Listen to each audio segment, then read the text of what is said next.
28 years later, and the scariest thing out there is all the dicks swinging about. There is a lot of dicks in this film. Men go mad with watching them. There's no discharge in the war. So 28 years later comes to us about 22 years later, but who's counting? Unlike 28 weeks later, we see our duo of director Danny Boyle and writer Alex Garland return for another tale of rage. This time, not with a survivor waking up in a world gone to hell, or a rebuilding effort overthrown by one dude's need to make sloppy kisses with his wife. No, this tale takes place 28 years into the outbreak. We're informed that the rage virus was pushed out of continental Europe, but in the UK, specifically England for our story, it has been quarantined.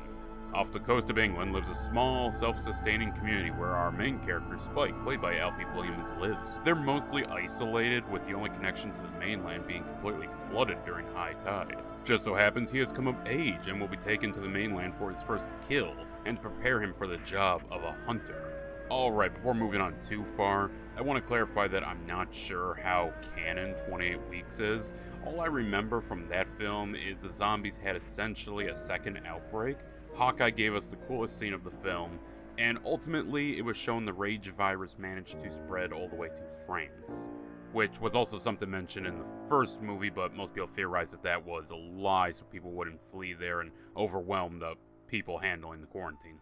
Now, the opening text tells us it's been pushed from mainland Europe, so I suppose that could have been canon? Again, I barely remember it, though it also had something about a cure or being immune. Did I mention Hawkeye was in the film?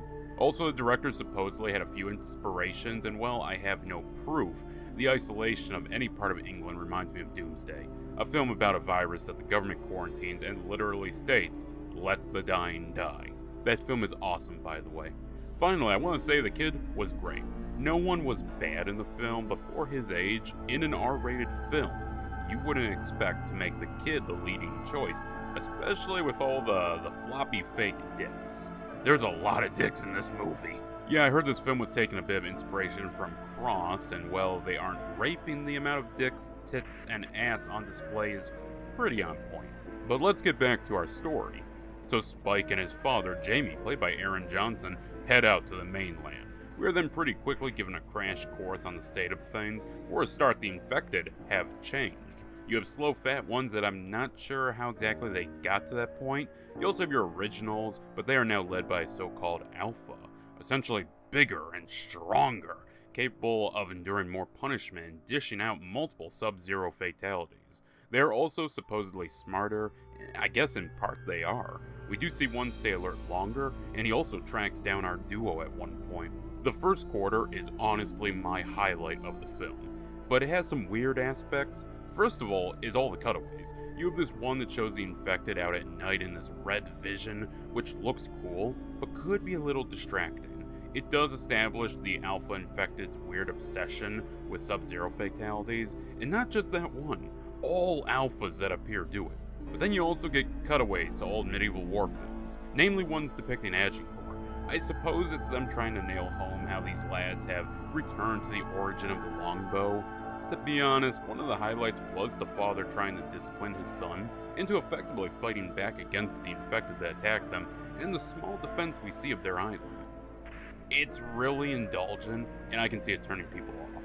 What I really didn't expect was to be reminded of Uwe Boll's House of the Dead. Remember that massive shootout and how they did the spinning stuff? Yeah, they do that here, where an arrow will embed, freeze frame, spin around, and then pump out the other side. Thinking back on the film, they never do this again, outside of the first quarter.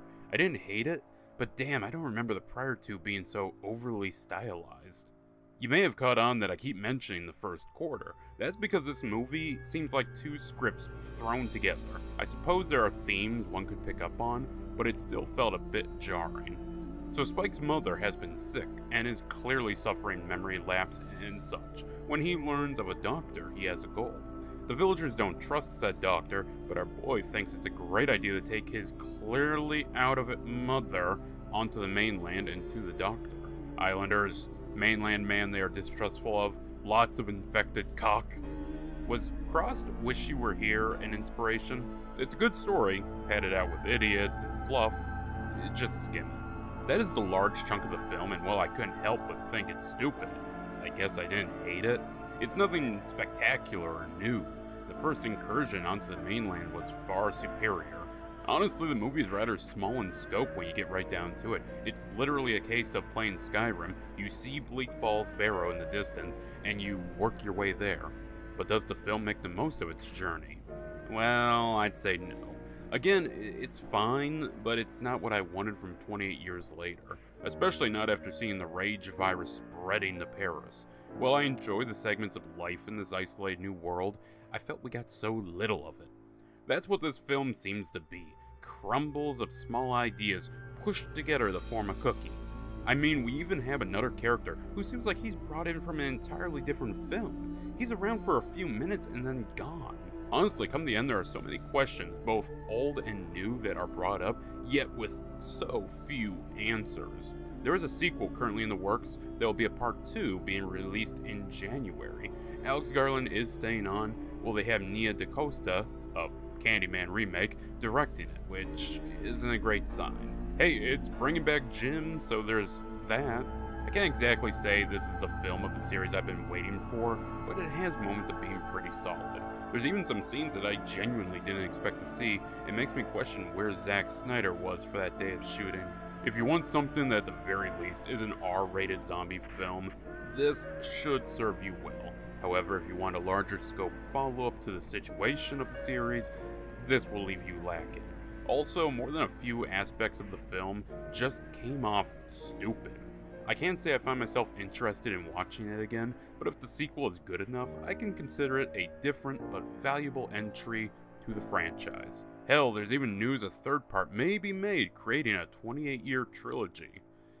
Guess they're making up for lost time.